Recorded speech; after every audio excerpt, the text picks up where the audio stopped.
김광수의 경제 소프트.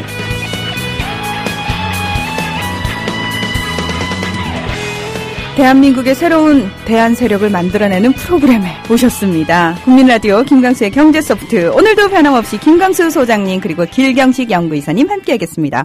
안녕하십니까? 네, 안녕하세요. 네, 안녕하세요. 저는 진짜 확신을 얻었거든요. 저희 프로를 통해서 네. 공부하는 새로운 대안 세력을 만들고 있다. 그 자부심이 생기더라고요. 제가 하는 일은 없지만 여기서. 아, 그래요? 네. 좋은 일이네요. 전혀 영혼 없는. 아니. 진짜 좋은 일이에요. 우리 문화 아나운서가 그 경제에 대해서 이렇게 그 전문적인 그 식견이 이렇게 이제 좀 이렇게 뭐라 할까요? 좀 없는 상태에서 네. 그런 말을 할 정도까지 왔다라는 건 상당한 거예요. 세뇌당해서요, 매주. 교육의 효과입니다. 아니, 그런 분들이 더 늘어나야 될 텐데. 아니, 늘어날 거라고 생각해요, 저는. 문화 아나운서가 그 정도까지 왔다라는 건 이 프로그램을 듣고 계시는 분들도 거의 그 수준에 와 있다라는 거 표시이기도 하죠. 근데 제가 조금 더 앞서가야 되지 않을까요, 소장님? 그래도 되고. 노력하셔야죠. 강사도 됩니까? 아니, 오늘 지금 해보자는 겁니까? 충분합니다. 충분해. 아니요, 제가 무슨 생각을 했냐면은 요즘 들어서 경제 관련해서 얘기를 듣거나 무슨 얘기만 들으면 소장님이 하셨던 말씀이 자꾸 생각이 나는 거예요. 네. 그러니까 어느 날 아침에 방송을 듣는데 뭐 부동산 관련 얘기가 나왔어요. 근데 저도 모르게 소장님이 부동산에 관련돼서 하신 말씀 있잖아요. 그거를 머릿속으로 떠올려서 입으로 그렇지 집은 지금 사면 안 돼. 집값은 더 떨어져야 되고 거기에 묶여있는 돈이 이러고 있는 거예요. 혼자서. 그래서 야 이거 정말 무서운 거구나. 예, 좋은 거죠. 예, 여러분 아직 제가 보이고 있는 이 증상까지는 안 오셨다고요. 예, 한 시간이 쌓여서 저처럼 됩니다. 근데 그런 저를 보면서 저 되게 뿌듯했어요. 그러니까 늘 경제라면 좀 위축되고 어디 숨어버리고 싶고 입 안 열고 싶었는데 그래도 무언가 실체가 없다라고 생각했던 부분들이 쌓여서 조금씩 제 생각을 만들어내고 있는 저를 보면서 그냥 앉아 있었던 건 아니구나. 그러면서 소장님 생각을 유독 많이 한 한 주였어요. 아이고 감사합니다.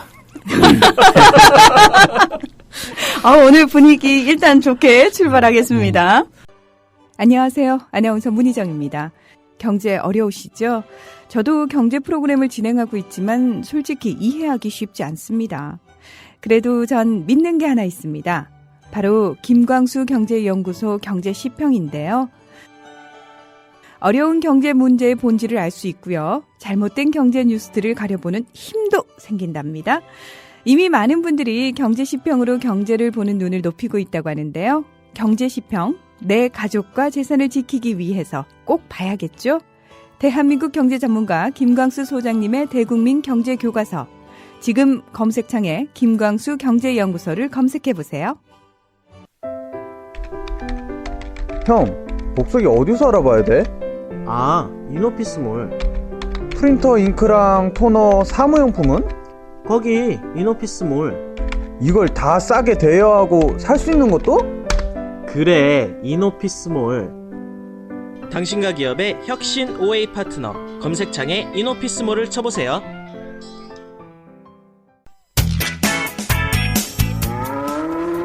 여보, 국민TV 조합비 이제 낼 때가 됐다고 하는구만요. 오, 그려. 그 국민TV도 개국하고, 그 뉴스K도 하던지. 달달이 11,000원 내는 거 맞죠? 11,000원만 내지 말고 좀 더 혀. 이 새싹에 돋아날 때는 물을 충분히 줘야 하는겨. 근데 인터넷으로 하려니까 보통 어려워서 뭔. 공정 언론을 꿈꾸는 미디어 협동조합 조합원이 해야 할 일. 조합비 납입입니다. 매달 고정 납입 어려우신가요? 월요일부터 금요일까지 아침 9시부터 저녁 6시까지 서울 전화 3144-0933 3144-7737로 전화하세요. 사무국 요원들이 친절하게 안내해드리겠습니다. 서울 전화 3144-0933 또는 3144-7737. 여기는 진짜 언론 미디어 협동조합입니다. 네, 여러분께서는 진짜 언론 미디어 협동조합 국민라디오 김광수의 경제소프트에 오셨습니다. 나도스타님이 맞아요. 저도 소장님 생각에 잠 못 잤어요 하셨는데 저는 잠은 잡니다. 예, 그리고 그러게요 님께서요. 김광수 소장님과 길경식 이사님 덕에 경제뉴스에 눈이 뜨이고 문하나님이 느끼는 것처럼 조금씩 느껴져요. 아직은 전체가 잡히는 건 아니고 아른아른거리는 수준이지만 열심히 듣고 공부하다 보면 더욱 잘 볼 수 있겠죠. 정말 감사드려요 하셨는데 제 심정하고 똑같은 거예요. 예, 진짜로 이거를 느끼게 되더라고요. 어느 세월에 하시더라도. 근데 저는 진짜 그냥 이렇게 이렇게 영업하려고 말씀드리는 게 아니라 경제시평을 사정이 되시면 꼭 좀 보셨으면 좋겠어요. 그러니까 단순히 이거를 판매하겠다라는 게 아니라 정말 이 경제시평에 있는 내용을 좀 꾸준히 더 많은 사람들이 읽으면 그게 대한민국을 바꾸는 힘이 될 수도 있다고 저는 생각을 하거든요. 네. 그만큼 이게 단순히 경제적 어떤 사실이나 뉴스 전달하는 게 아니라 전체적인 바라보는 안목이라든지 문제의 정말 핵심이 뭔지를 찝어보고 거기에 대해서 어떻게 이걸 고쳐 나갈지, 그다음에 단순히 이제 거기에 현황 파악과 대안 제시뿐만 아니라 실질적으로 저희는 또 포럼, 공부방 만들어서 사람들을 모으고 그 안에서 계속 또 같이 만들어가고 있거든요. 이런 큰 흐름을 전체적으로 좀 같이 하시는 분들이 많아지면 정말 당장은 이게 뭐가 문제고 답답하고 이건 알겠는데 어떻게 해야 될지 모르겠다라고 생각들을 하시지만 그 조금씩 더 이제 쌓여가면 언젠가부터는 이렇게 하면 되겠네라고 느끼시는 분들이 더 많아지고, 그러면 그 힘으로 대한민국이 진짜 본격적으로 근본적인 변화를 저는 가져올 수 있다고 생각을 하거든요.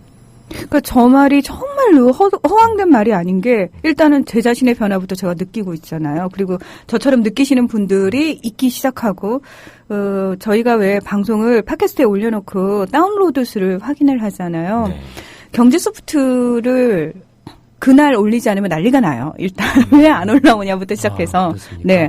그래서 제가 어떻게든 그날 당일날 제가 올리려고 노력을 최대한 하는데 올려놓고 그 다음날 와서 다운로드 수를 보면은 몇만이 훌쩍 넘어 있는 거죠. 하루 사이에. 그래요? 네. 뭐야. 소장님 모르셨구나. 네, 전혀 모르고 있습니다.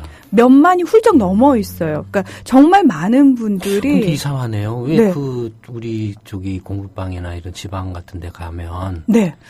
그렇게 몇만까지는 아니더라도 몇백이나 1000단위는 돼야 될 것 같은데. 네. 그 정도면. 그럼 오셔야 되는데 사실 이게 앉아서 듣는 것과 행동하는 것 사이에는 그렇죠.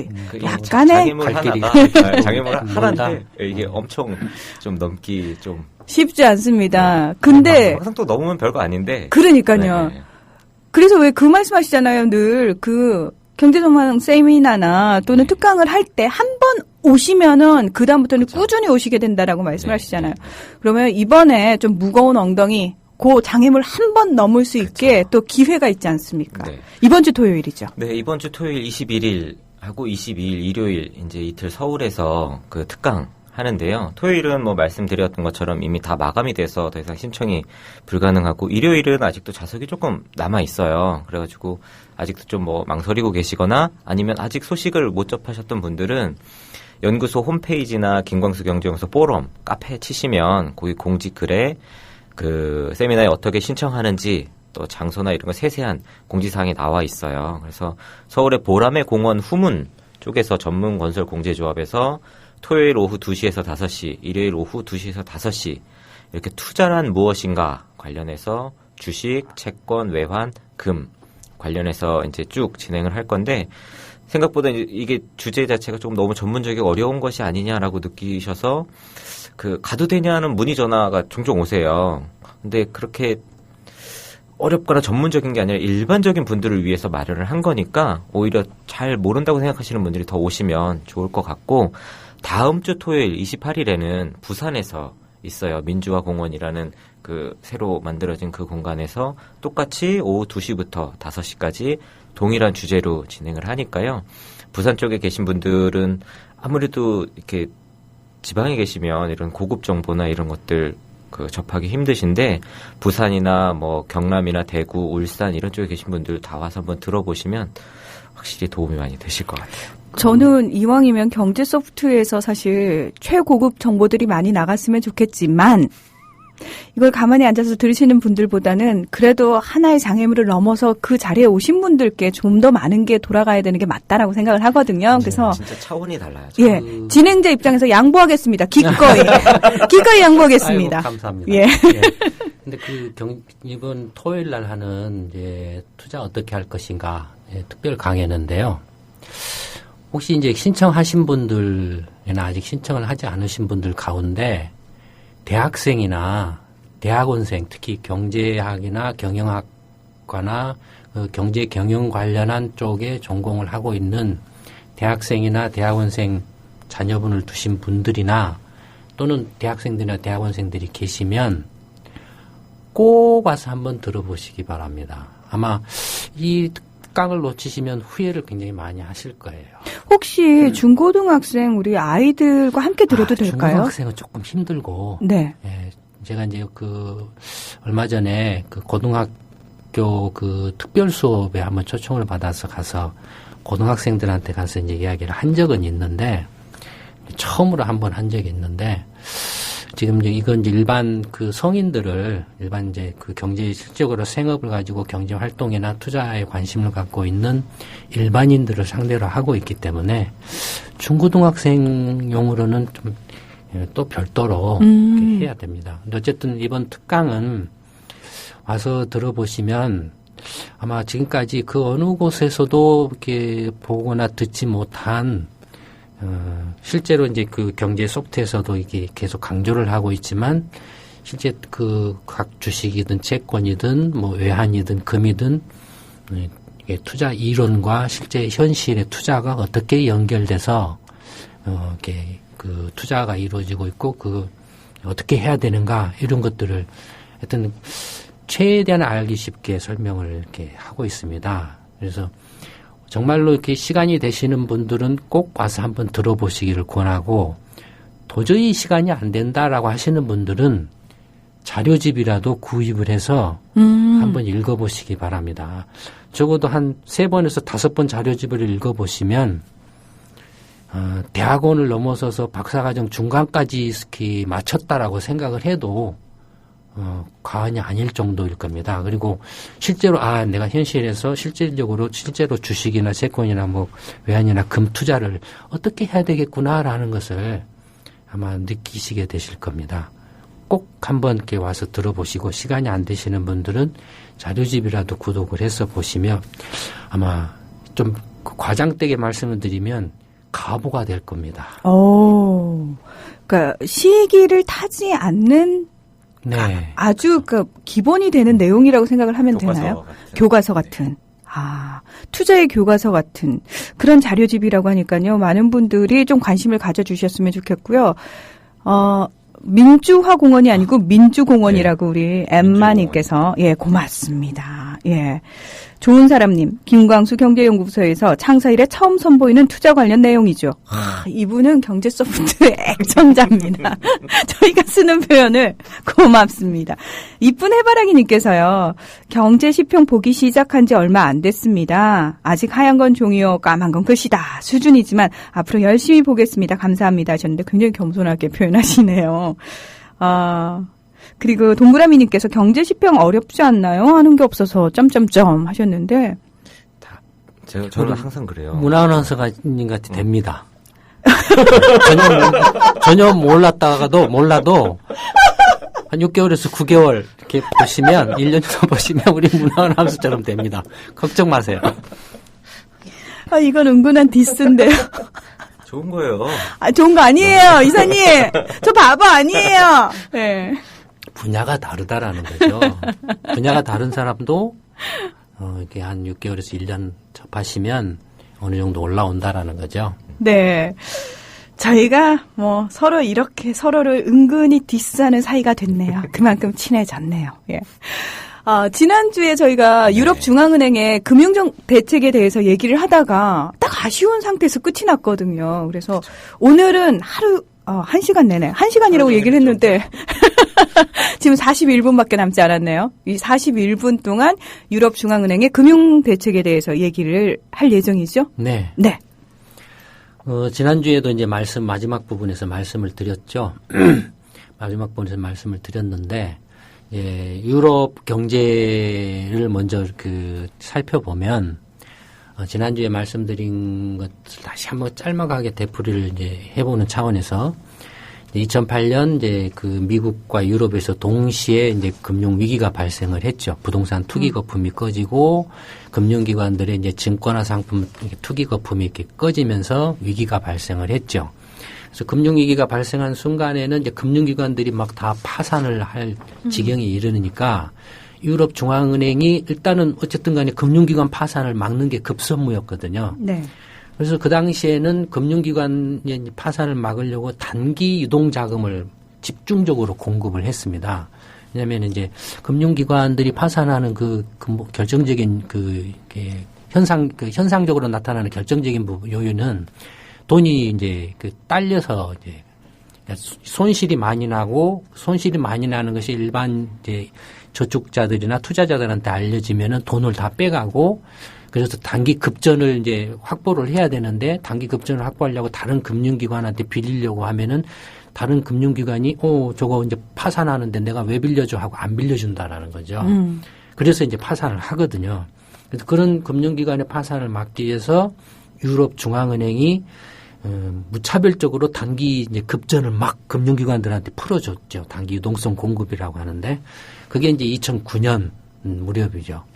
그러다가 이제 2009년 말 2010년에 들어오면서 이제 아시는 것처럼 이제 금융기관들의 이제 파산 위험은 이제 숨 넘어가는 그런 상황은 넘겼죠.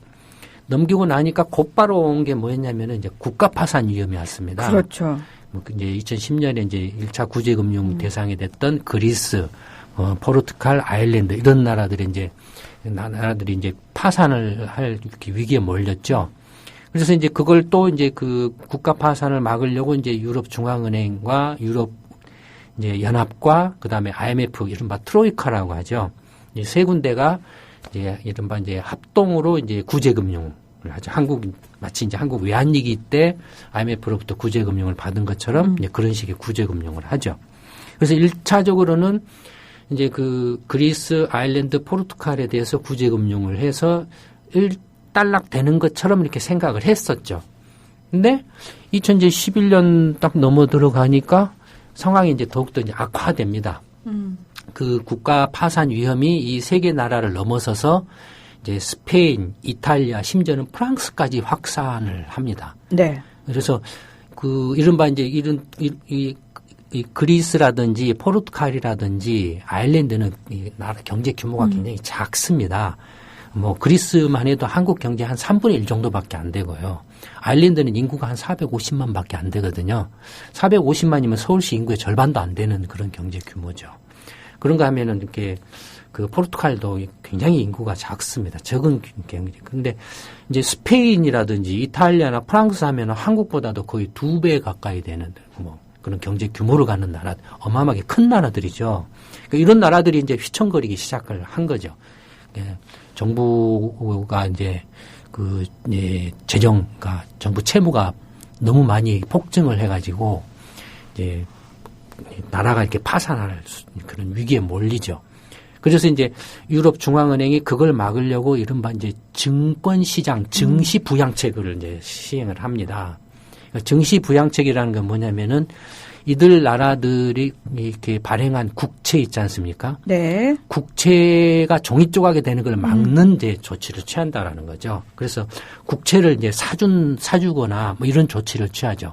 물론 스페인이나 이탈리아나 프랑스마저도 이제 위험에 몰리니까 한번 구제금융을 해줬던 그리스나 아일랜드나 포르투갈은 또다시 이제 심각해졌죠, 문제가. 그래서 또다시 구제금융을 해줘야 되는 상황이 벌어진 거죠. 그래서 그리스는 2차 구제금융을 합니다. 2차 구제금융도 모자라가지고 뭐 하냐면은 탕감을 해줘요. 그리스 저 나라가 진 빚을 깎아줍니다. 네.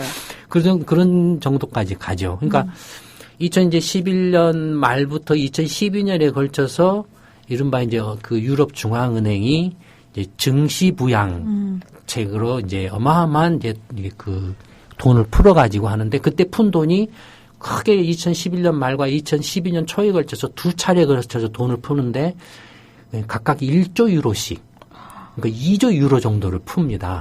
그러니까 첫 번째 1조 유로는 주로 이제 단기 대출 자금. 그러니까 왜 단기 대출 자금이냐면은 지금 이제 만기가 돌아오는 이제 근데 스페인이라든지 이탈리아라든지 이렇게 만기가 돌아오는 그 국채 발행한 것을 상환을 해줘야 되지 않습니까? 근데 상환을 이렇게 해줄 돈이 모자라니까 단기 자금들을 이렇게 공급을 해주고 그 국채들을 사주고 하는 거죠. 그래서 이제 뭐 이탈리아 은행이나 스페인 은행이나 다른 유럽 금융기관들한테 단기 유동성 자금을 공급을 해줘서 그 돈으로 이제 그 스페인이나 이탈리아나 프랑스 정부의 그 단기 자금 압박을 좀 이렇게 해소를 해주도록 하는 그런 조치를 취하죠. 주로 이제 처음에 1조 달러는 기존에 빌려줬던 것을 이제 다시 갚아줘야 되는데 그걸 세금을 걷어서 갚아주는 게 아니고 다시 빚을 내서 이제 갚아주는 차환을 하죠. 네, 차환. 그래서, 차환용으로 돈을 이제 빌려줍니다. 주로 단기 자금용으로. 근데 이제 두 번째 2012년 초에 빌려준 1조 달러는 이제 아예 이제 그 스페인, 이탈리아, 프랑스 국제를 직접 사주는 그런 쪽으로 가죠. 사주면서 그다음에 이제 유럽 그의 각 나라에 있는 금융기관들한테 단기 자금만 이렇게 주다 보니까 이게 뭔가 이렇게 시원하게 뻥 안 뚫린다 이거예요. 그래서 아예 그냥 장기 자금을 이렇게 1조 유로를 확 풀어줍니다. 1조 유로라고 하면은 달러로 치면은 한 1조 3천억 달러죠. 1조 3천억 달러면은 곱하기 1000을 하면은 1300조죠. 한국 1년 GDP. 실제로 그보다 더 높으니까 GDP보다 더 큰 돈을 풀어준 거죠. 그러니까 어마어마한 돈을 풀어준 겁니다. 그래서 이제 그 돈을 풀어줬네, 그 돈을 이제 2016년까지, 그러니까 2012년에 그 장기 대출 자금을 LTRO라고 부르는데요. 단기 대출 자금은 MRO라고 이렇게 이제 쓰고요. 네. 장기 대출 자금은 LTRO라고 합니다. 그러니까 롱텀 리파이낸싱 뭐 저저쩌고 하는 그런 거죠. 그 장기 자금을 이렇게 이제 대출 자금을 공급을 해주는데 2016년까지 마음 놓고 써라. 안심하고 써라라고 이렇게 풀어줍니다. 근데 이제 그 돈을 줬음에도 불구하고 사실은 별로 이렇게 그 상황이 호전되지는 않았습니다. 2011년, 12년 유럽 경제가 상당히 심각했어요. 마이너스 성장으로 떨어져 가지고 마이너스 성장을 계속하고 이제 그래서 경기 불황, 디플레에 빠지는 뭐가 아니냐 뭐 이런 이제 막 우려까지 막 나왔죠. 그러다가 이제 2012년 후반에 이제 FRB가 이른바 QE3 무제한으로 달러를 찍어서 미 국채하고 주택담보증권을 사재끼겠다고 2012년 9월에 그걸 발표를 합니다. 그 다음에 거의 비슷한 시기에 이른바 이제 일본에서 아베노믹스를 주창하면서 자민당 총재가 된 아베 씨가 이제 그 아베노믹스를 주창하면서 이제 총리가 되려고 이렇게 하는 상태입니다. 이제 그러면서 2013년 초에 그 이제 일본 은행이 역시 이렇게 무제한으로 엔화를 찍어가지고 국공채를 사겠다라고 이렇게 하거든요. 그러니까 그 당시 이제 유럽 중앙은행도 그 1조 유로가 넘는 장기 대출 자금을 유럽 금융기관들한테 풀어줬는데도 불구하고 유럽 경제가 계속 마이너스 성장을 지속하니까 안 먹힌다 이거예요.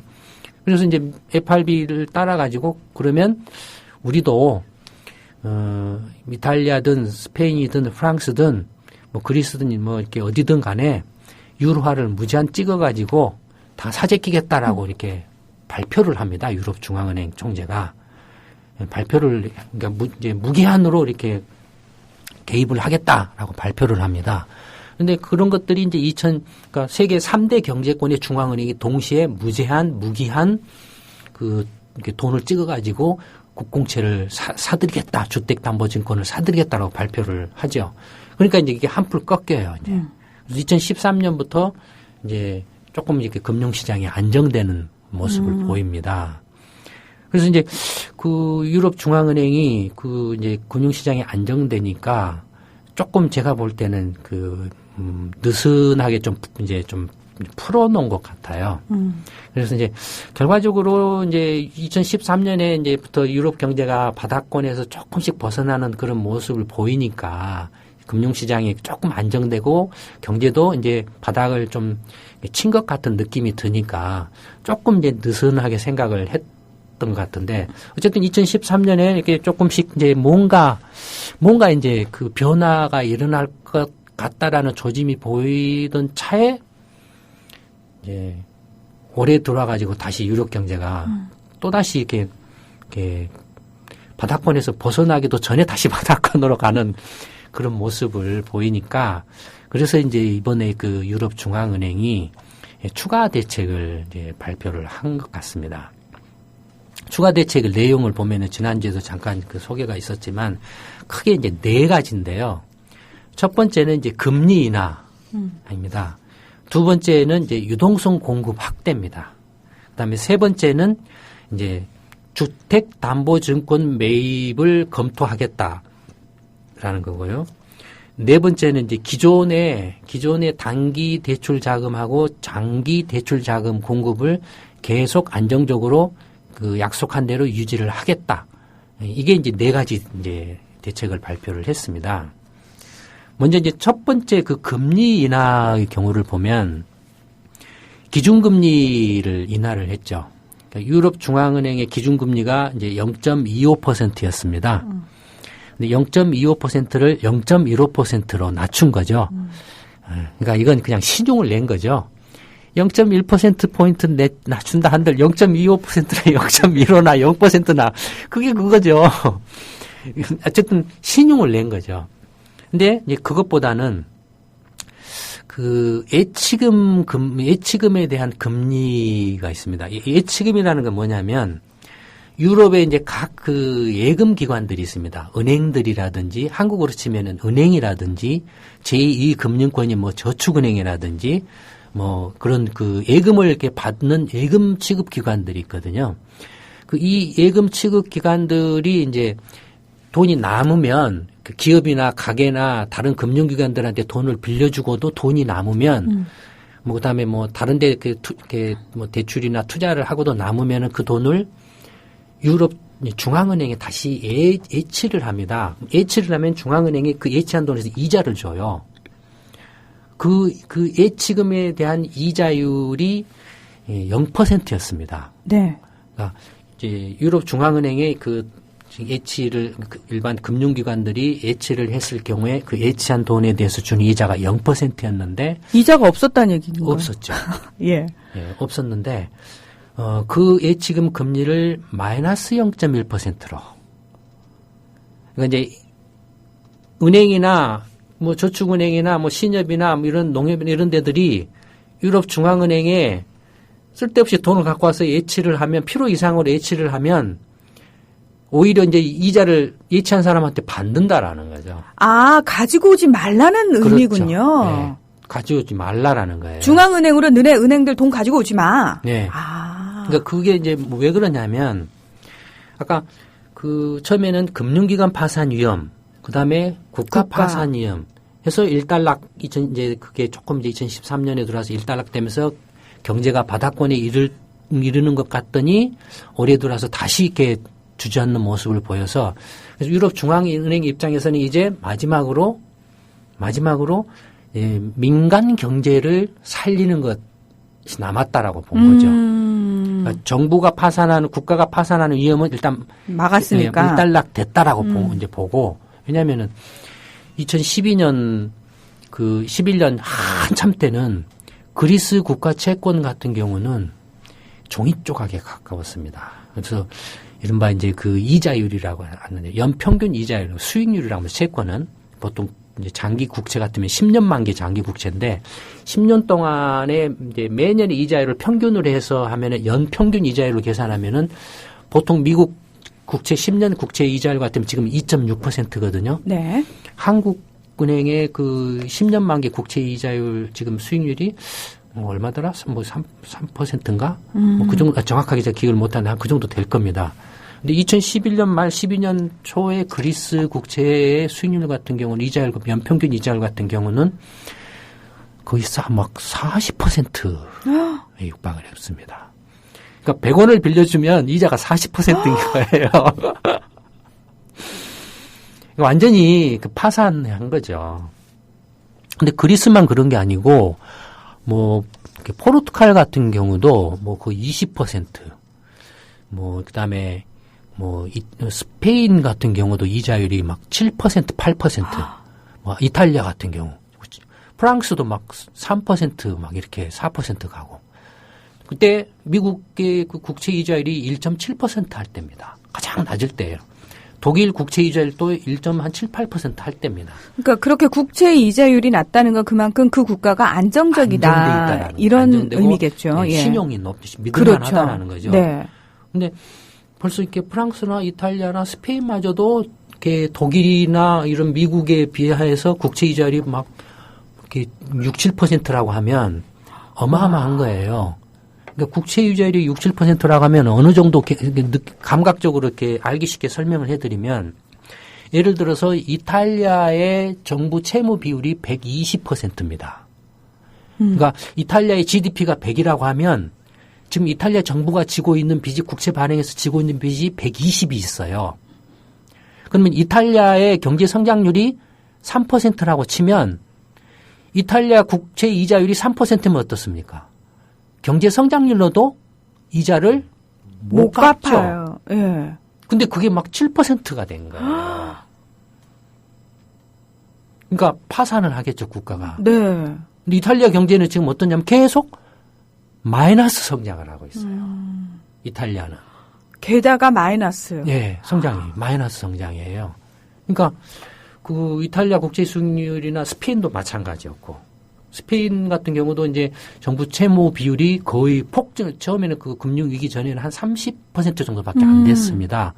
근데 불과 한 3, 4년 동안에 폭증을 해가지고 90%를 넘어버렸어요. 거의 지금 100%에 와 있어요. 그러니까 그 어마어마하게 빚이 폭증을 한 거죠. 프랑스 같은 경우도 지금 정부 채무가 거의 100% 육박을 하고 있습니다. 프랑스도 계속 지금 마이너스 성장 상태를 보이고 있거든요. 뭐 플러스 성장한다고 해도 거의 0%대거든요. 그러니까 지금 프랑스 국채 수익률이 예를 들어서 4%만 해도 프랑스 성장률은 0%대인데 4%면 어떻게 되겠습니까? 빚을 내서 빚을 갚는데 예. 빚이 더 늘어나는 거예요. 그렇죠. 그럼 이건 파산하죠, 이건. 네. 그러니까 그런 상태였어, 2011년, 12년이. 그걸 이제 2013년 이렇게 들어오면서 이제 무기한으로 막 사재께서 하겠다라고 이렇게 하니까 실제로는 하지는 않았어요. 하니까 이제 프랑스 국채 수익률 같은 경우도 거의 이제 2% 선으로 푹 떨어졌어요. 절반. 뭐 스페인 같은 경우도 거의 한 4%. 이탈리아도 뭐 그런 정도로 떨어지고, 그리스 같은 경우는 지금 6%까지 떨어졌어요. 많이 떨어졌네요. 예. 예. 그러니까 지금 이제 그래서 이제 국채 시장 증권 부양책은 이미 이제 그 효과를 냈다라고 본 거예요. 남은 것은 이제 민간 경제를 살리는 거예요. 그러니까 경제 성장률을 이렇게 좀 이제 이렇게 떠받쳐 줘야 이제 국채 빚이 워낙 많으니까 하다못해 그 성장률로서 이렇게 이자는 갚아야 될 거 아니에요. 그렇죠. 원금은 못 갚더라도. 이자라도 갚아서 예. 빚이 더 안 늘어나게 해야 될 거 아니에요. 네. 더 이상 이제 빚은 못 내게 탁 이렇게 막으려고 하고 있죠. 그렇게 이제 막으려고는 하고 있는데, 그래서 뭐 지금 채무 구제금융을 받은 데는 이제 유럽 중앙은행이나 IMF나 이런 데로부터 강력한 이제 제재를 받고 있죠. 마음대로 빚을 못 내게 이렇게 억제를 받고 있죠. 그래서 그런 나라들은 경제가 지금 상당히 심각하게 지금 엉망이에요. 근데 어쨌든 그래도 어쩔 수가 없어요. 지금 상황이 그렇게 돼 있기 때문에 지금 경제 성장률을 이렇게 높이지 못하면 빚을 내 가지고 이자를 갚아야 되는 상황이니까 빚이 기하급수적으로 늘어날 수밖에 없는 그런 상황이에요. 그래서 이제 이번에 그 유럽 중앙은행이 이제 한 그 대책이 이제 민간 경제 살리기 대책인데, 그 중에 첫 번째가 이제 금리를 인하를 한다. 근데 금리 인하를 하는 이유가 뭐냐면, 첫째는 금융기관들이 민간 기업과 가게한테 대출을 많이 좀 해줘라. 그래서 기업이 대출을 쉽게 받아가지고 설비 투자도 하고 이것저것 사업도 벌리고, 가게는 빚내 가지고 좀 이렇게 카드 찍찍 끊고 다니면서 소비도 하고, 그래서 좀 경제가 돌아가게 좀 이렇게 먼저 하자라는 거거든요. 기준금리를 낮추는 것은 이제 기준금리라는 것은 이제 이제 이른바 이제 은행 간 금리, 은행들이 이제 매일매일 마감을 합니다. 숫자를 맞추는데 이제 매일매일 마감을 하다 보면은 약간 돈이 부족하거나 남는 은행들이 있어요. 네. 부족한 은행들이 남는 은행한테서 살짝 하룻밤을 빌려요. 그 하룻밤 빌리는 게 콜 자금입니다. 콜 자금. 예. 그래서 콜 금리라 그래요. 네. 예. 하룻밤 빌리는 게 그 콜 금리가 이제 은행 간 금리의 기준이 됩니다. 이게 이제 기준금리예요, 사실은. 그 기준금리를 이제 유럽 중앙은행이 이제 정해주는 거죠. 그러니까 그 기준금리를 이렇게 아까 그래서 기준금리를 0.25%를 0.15%로 낮춘다라는 건 은행들끼리 서로 빌려고 빌려받는 그 이자율을 좀 더 싸게 해주면 좀 이렇게 적극적으로 돈을 이렇게 빌려가지고 대출을 이렇게 할 수도 있지 않느냐 뭐 이런 건데 아까 말씀드린 것처럼 0.25나 0.15나 0이나 예. 별반 의미가 없고 차이가 없고 예치금 금리는 이제 은행들이 아까 말씀드린 것처럼 이제 2012년에 돈을 유럽 중앙은행이 은행들한테 얼마를 풀었다 그랬죠? 장기 대출 자금으로. 1조 유로씩. 예, 풀어줬습니다. 그래서 그때 이제 은행들이 돈을 어떻게 보면은 받기 싫은데 억지로 따랐어요. 우리는 돈 안 주셔도 돼요. 했는데 네. 무슨 소리? 이러고 떡하니. 예, 은행들이 하여튼 거의 강제로 이렇게 떠맡기다시피 했어요. 은행들이 그 돈을 떠맡았는데 그 돈을 받은 돈을 어떻게 했을 것 같아요?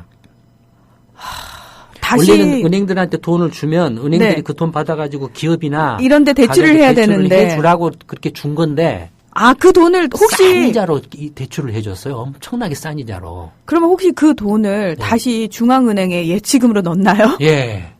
거의 대부분을 그냥 유럽 중앙은행이 다시 재해치를 해버렸어요. 아이쿠야. 전부 다 대부분을. 이러면은 이건 중앙은행이 바라던 바가 아닌데. 아니죠. 네. 그러니까 그때 이제 유럽 중앙은행이 그 2011년 말에 한 2조 달러 총 자산 규모가 2조 달러였는데 1조 달러 풀면서 3조 달러, 1조 달러 확 늘었어요. 늘었는데 지금은 2.2조 달러로 다시 거의 그 2011년 그 1조 달러 풀기 전 수준으로 내려와 버렸어요. 그건 뭐냐면 그 대신에 이제 그 유럽 그 각 금융기관들이 그때 돈 뿌려줄 때 그 돈을 그대로 다 거의 다 그대로 유럽 중앙은행에 예치를 해버렸어요. 근데 예치를 해서 이자 0%니까 네. 0%로 예치를 하나만 하잖아요. 네. 번거롭고 귀찮고. 그렇죠. 그러니까 이제 그다음에 그때는 어쨌든 이제 뭐 스페인, 이탈리아, 프랑스까지 이렇게 국가 파산 위험이 확산되었기 때문에 금융기관들도 좀 불안했죠. 그래서 굉장히 경직될 수밖에 없겠네요. 네, 그러니까 예. 금융기관도 불안했기 때문에 어떻게 해서든지 조금 현찰을 확보를 좀 해두려고 했죠. 유동성 자금을.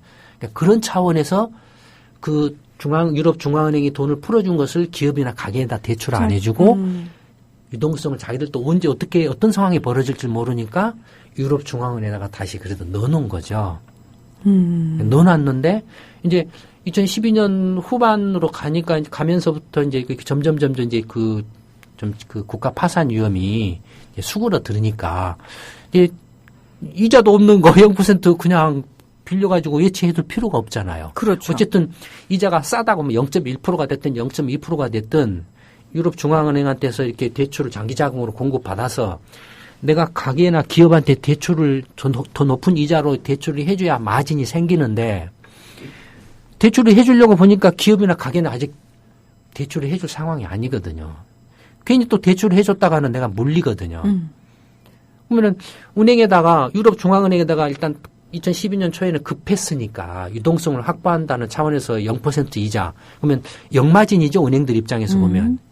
왜냐하면 유럽 중앙은행한테서 장기자금 공급을 받아서 이자를 뭐 0.2% 내야 되니까 2%라도 줘야 되잖아요. 그렇죠. 대출 받은 거니까. 근데 네. 그걸 유럽 중앙은행에 재예치를 해놓는데 그건 이자는 0%니까 역마진이죠. 네. 손해가 나니까 그걸 어떻게 하겠습니까? 갚으려고 하겠죠. 그러니까 갚았어요. 갚아버린 거예요. 갚아버린 거예요. 써라고 줬는데도 이렇게 갚아버린 게 안 쓰고 그냥 갚아버린. 그래서 그게 지금 확 줄어버린 거예요. 그 대출 1조 달러 돈 풀어주기 전 수준으로 돌아와 버린 거예요. 실제로 시중에 돈이 전혀 공급이 안 됐군요. 네. 그러니까 이제 그 유럽 중앙은행의 예치금이 어느 정도 됐냐면 2011년 그 국가 파산 위험이 한참 커지기 직전에 예치금이 한 3천억 유로 정도 됐습니다. 근데 그게 그 위기가 급증하면서 1조 2천억 유로로. 그러니까 거의 1조 유로 푼 것이 그대로 유럽 중앙은행으로 들어왔죠. 근데 지금 그 예치금이 3,500억 유로 줄었어요. 1조 2천억 유로까지 늘어났던 예치금이. 그러니까 은행들이 갖고 있으면 손해나니까 다시 유럽 중앙은행 장기 대출해준 돈 다 갚아버리는 거예요. 그래도 3,500억 유로로 줄었어요. 지금 현재 남아있는 3,500억 유로 예치금에 대해서 이자율을 0%를 매겼는데 그건 이제 마이너스 0.1%로 매기겠다라는 거죠. 그럼 얼른 돈 빼서 가져가라 이런 얘기인가요? 네. 돈 빼서 가져가라 이거예요. 여기 마이너스를 붙이면 어떻게 할 것 같아요? 안 그래도 지금 준 돈도 네. 역마진이어가지고 계속 이자가 나가고 있는데. 갚아버렸는데 네. 이제 여기다가 예치해둔 돈은 그 예치해두면은 이제 이자를 거꾸로 받는다라고 하면 어떻게 할까요? 그래? 그럼 내가 또 갚지. 그렇게 되겠죠. 네. 그러니까 돈을 빼가서 기업하고 가게에 빨리 대출을 해줘라. 그런 취지인데.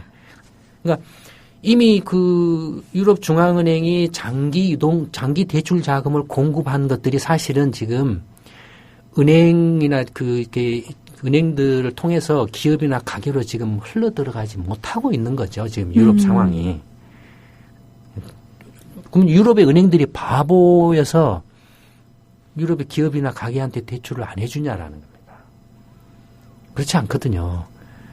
지금도 대출해주면 부실 위험이 높다라고 보기 때문에 대출을 못 해주고 있는 거죠. 그러니까 신중할 수밖에 없는 거고. 예. 근데 이제 중앙은행 입장에서는 이렇게 손발이 안 맞을 수 있어? 이러고 좀 답답할 예, 노릇이고. 또 하나 그 유럽의 그 은행들이 대출을 못하는 이유가 또 있습니다. 왜냐하면 뭐 뒤에 그 이야기가 또 좀 나오겠지만 그 유럽 지금 이제 바젤 3라는 게 있습니다. 네, 바젤 3. 예, 바젤 3라는 게 뭐냐면 이제 2008년 금융 위기가 나고 나서 아까 금융기관들이 거의 파산할 뻔했다고 그랬잖아요. 네. 그래서 이제 그에 대한 교훈으로 이제 이런 위기가 발생했을 때에도 은행들 스스로가 대처할 수 있도록 자기 돈을 충분히 쌓아둬라. 그러니까 일반 이제 은행 가면 주주들이 있잖아요. 주주들은 자기 돈을 내 가지고 이익이 나면은 자기 몫이지만 손해가 나면은 자기가 그 손해를 다 떠안는 사람들이죠. 네. 그러니까 주주들한테 전에는 뭐 이렇게 자기 그 돈을 뭐 한 4%만 쌓아라 그랬는데 이제 6%로 늘리라. 그다음에 그거 말고 또 여분으로 더 늘려라. 또 여분으로 다른 이런 경우에 대비해서 또 이걸 더 늘려라.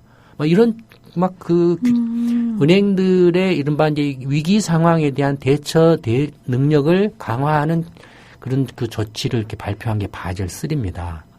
근데 지금 이제 바젤 1, 2, 3가 있는데 바젤 2는 이른바 이제 자기 자본 비율 8%인데 근데 바젤 3 같으면은 그걸 뭐 10%로 2018년까지 올린다든지 그다음에 현금 유동성은 상황이 위기가 발생했을 때 최소한 한 달을 버틸 수 있는 정도의 유동성은 반드시 확보를 해둬라. 뭐 이런 거라든지 예를 들어서 이제 뭐 그 레버리지라고 그래서 전체 총 대출 자산 중에서 3% 이상은 반드시 뭐 그 주주들 자기 돈 이런 돈으로 이렇게 확보를 해둬라. 그래서 손해가 났을 때 그 돈으로 충분히 대응할 수 있도록 해라. 뭐 이런 규제들을 강화를 해놓은 겁니다.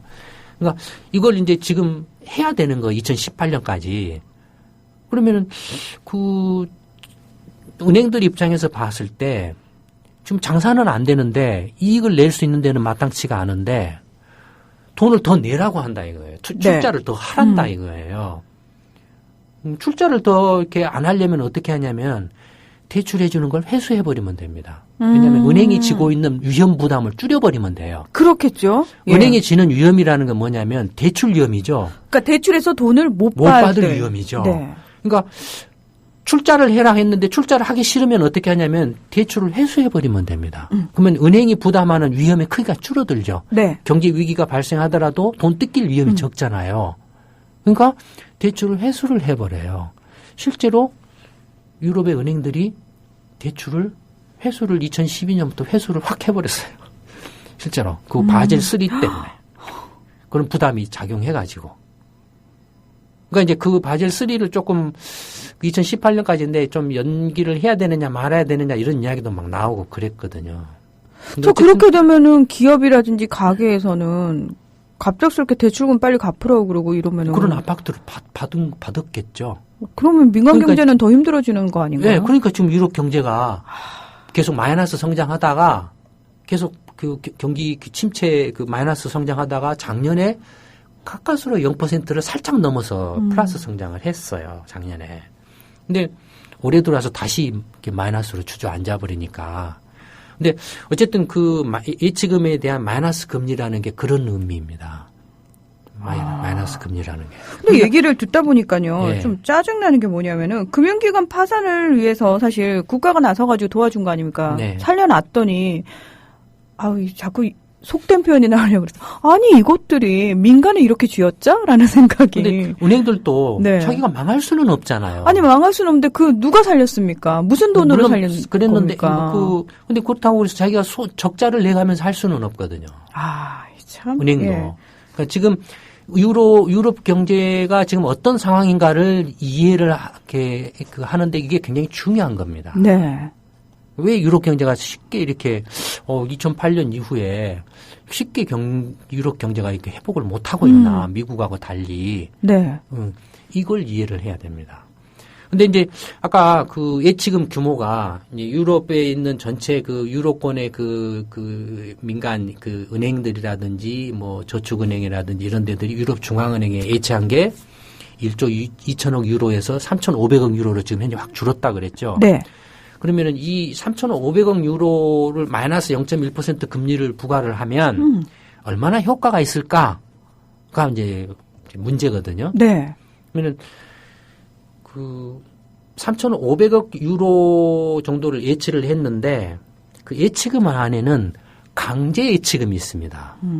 이제 이렇게 법정 지불 준비금이라는 게 있습니다. 그렇죠. 뭐냐면은 은행들이 이제 기본적으로 은행들의 영업은 예금을 받아가지고 그 받은 예금을 가지고 대출을 해주는 거거든요. 그 은행은 중개죠, 일종의. 네? 그 예금자로부터 예금을 받은 그 돈을 100을 받으면 언제 예금했던 사람이 급하게 돈이 필요해서 돈을 찾아갈 수가 있거든요. 네. 그럼 찾아가는 돈이 얼마냐가 이제 은행 경영에 있어서 이제 포인트가 되는데 예를 들어서 평상시 한 10 정도를 찾아가더라라고 하면 은행은 항상 10 정도를 현금으로 가지고 있어야 돼요. 그래서 언제든지 가서 돈을 찾아가는 데 대응을 해줘야 되거든요. 그런 것들을 이제 중앙은행이 일반 시중 금융기관, 예금기관들에 대해서도 똑같이 이제 그런 그 의무적으로 중앙은행에 그 유동성 자금 확보 차원에서 그 의무적으로 예금을 하도록, 예치를 하도록 정해놓은 게 법정 지불 준비금입니다. 그게 유럽 이제 중앙은행 나라마다 다릅니다. 근데 미국 같으면은 금융기관의 규모에 따라서 0%에서 10%까지 부과를 합니다. 그러니까 은행이 예금을 100을 받으면 미국 같으면 큰 은행의 경우에는 10을 미국 FRB에다가 연방준비은행에다가 10을 예치를 해둬야 됩니다. 네. 그다음에 중국 같으면 20%가 넘어요. 중국 같으면. 그러니까 100을 예금을 받으면 중국 민간은행들은 중국인민은행에다가 20을 예치를 해둬야 됩니다. 한국 같으면은 역시 금융기관의 규모에 따라서 0에서 최대 7% 예금 종류에 따라서 보통 이제 정기예금이나 이런 것은 3% 정도. 그다음에 기타 나머지는 한 7%까지 예치를 이렇게 해야 됩니다. 유럽 중앙은행의 경우에는 1%입니다. 2%에서 1%로 내렸어요. 그러면은 3,500억 유로 가운데에서 강제적으로 이렇게 일반 민간 은행들한테 예치를 이렇게 하라고 이렇게 이제 한 금액을 빼면 사실은 이 3,500억 유로가 다가 사실은 강제 예치금의 대상이 아니고 실제로 유럽의 민간 금융기관들이 예금기관들이 예금자로부터 받은 총 예금 액수가 지금 현재 16조 유로 정도 됩니다. 16조 유로 정도 돼요. 그러니까 16조 유로의 1%면 얼마일까요? 전 숫자에 약해서 대답해 주세요. 기리사님? 1,600 유로인가요? 600억 유로? 16조니까 1%면은 10%면 1.6조, 네. 예, 1,600억이죠. 그러니까 지금 현재 3,500억 유로 중에서 1,600억 유로는 의무 네. 강제로 했더니 원하든 원치 않든 예치를 해야 되는 돈이에요. 그럼 그 돈을 빼면은 나머지 한 1,800억 유로 정도예요. 남은 게. 그 1,800억 유로는 뭐냐면 유럽의 은행들이 자기들 남은 돈을 갖다가 더 예치했다라는 거죠. 그러니까 요 돈을 이 대상이 되는 거예요. 마이너스 0.1%. 그러니까 1,800억 유로 정도를 다시 시중은행 보고 너네 가져가라고 하는 거죠. 예. 그러니까 그러면은 1,800억 유로가 다시 시중은행으로 돌아간다라고 치면 상당하죠. 그 규모는 상당한 규모인데, 근데 아까도 말씀드렸던 것처럼 유럽의 시중은행들이 설령 그 돈을 도로 가져간다고 해도 기업이나 가계 대출을 해주기 어렵다라는 거죠. 이게 이제 지금 예치금 금리가 마이너스 금리 제도를 이렇게 미국이나 일본이나 그 주요국 중앙은행 가운데서 이 마이너스 금리를 이렇게 시범적으로 도입하는 데가 벨기에였던가요? 벨기에하고 데마크였던가요? 하여튼 하고 스위스였던가 그랬던 정도를 빼놓고는 없습니다. 근데 요컨대 말씀드리고자 하는 건 이 예치금 금리 마이너스 예치금 금리가 그다지 효과가 없을 거라는 겁니다. 그러니까 금리 인하만으로 사실은 능사는 아니다. 네. 네.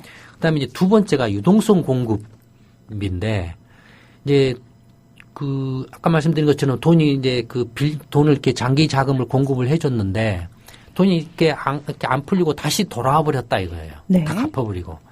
그래서 다시 이걸 또 풀겠다라고 하는 겁니다. 그래서 4천억 유로를 올 연말까지 또 이렇게 더 추가로 더 장기 대출 2018년까지 장기 자금을 이렇게 공급을 해주겠다라고 발표를 한 겁니다. 이게 이제 두 번째고, 이건 이게 딱 용도를 지정을 했습니다. 이 4천억 유로를 대출받은 금융기관은 이것은 기업과 가계 대출만 해라. 주택담보대출은 하지 말아라. 라고 이렇게 못을 박아놨어요.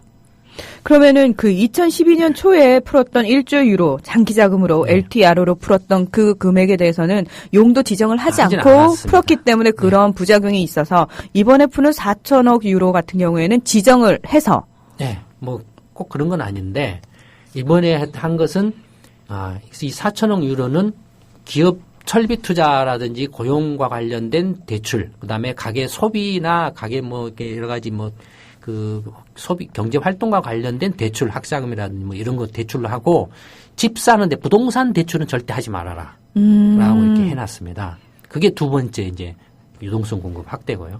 세 번째는 이제 주택담보증권을 조만간에 이제 매입을 하는 방안을 이렇게 시행을 하겠다라고 발표를 했습니다.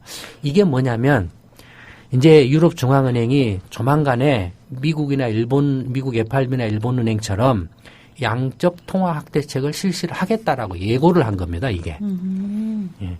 뭐냐면은 유럽 중앙은행이 유로화를 찍어가지고 미국 FRB가 달러화를 찍어서 미국 국채하고 주택담보증권을 사들여서 이렇게 증시를 부양을 했듯이 유럽 중앙은행도 이제 지금 유로화를 찍어가지고 주택담보증권을 사서 이렇게 경기를 살리겠다라고 한 겁니다. 왜냐하면 왜 이게 중요하냐면 지금 부동산 거품이 붕괴된 데가 스페인, 아일랜드, 그리스, 네덜란드, 이렇게 이런 나라들이죠. 집중적으로 이탈리아 집중적으로 지금 거품이 이렇게 이렇게 붕괴된 나라가. 그래서 이런 나라들이 경제가 상당히 심각한 상황이거든요. 그래서 그 부동산 경기를 어떻게 해서든지 이렇게 떠받쳐주지 않고서는 지금 가격이 폭락해 있기 때문에 이 가격을 어떻게 떠받쳐주지 않고서는 힘들다라는 거예요. 경기 회복을 이렇게 미끌어내기가. 근데 그럼 어떻게 떠받쳐주느냐? 유럽 중앙은행이 그걸 사줄 수밖에 없다 이겁니다.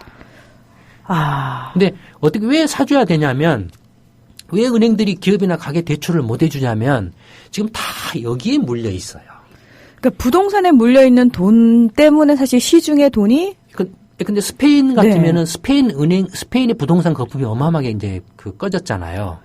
소장님, 저희가 지금요, 굉장히 중요한 얘기를 하고 있는 이 상황에서 마무리를 지어야 돼요. 네. 왜 중요하다고 제가 표현을 했냐면은, 우리나라도 지금 부동산에 물려있는 돈이 엄청나다고 말씀하셨고, 거품이 끼어있는 상태 아닙니까? 그래서 사실은 이 부분을 저희가 다음 주에 또 집중적으로 얘기를 해야 되거든요. 다음 주에 하고, 다음 주 이거 마무리하고, 지금 이렇게 화제가 조금 되고 있는 피케트의 21세기 자본에 대해서 다음 주에는 한번 이야기 해드리도록 하겠습니다. 네. 오늘도 저희가 새로운 대안 세력이 되기 위해서 공부 열심히 했습니다. 소장님, 이사님, 고맙습니다. 네, 감사합니다. 감사합니다.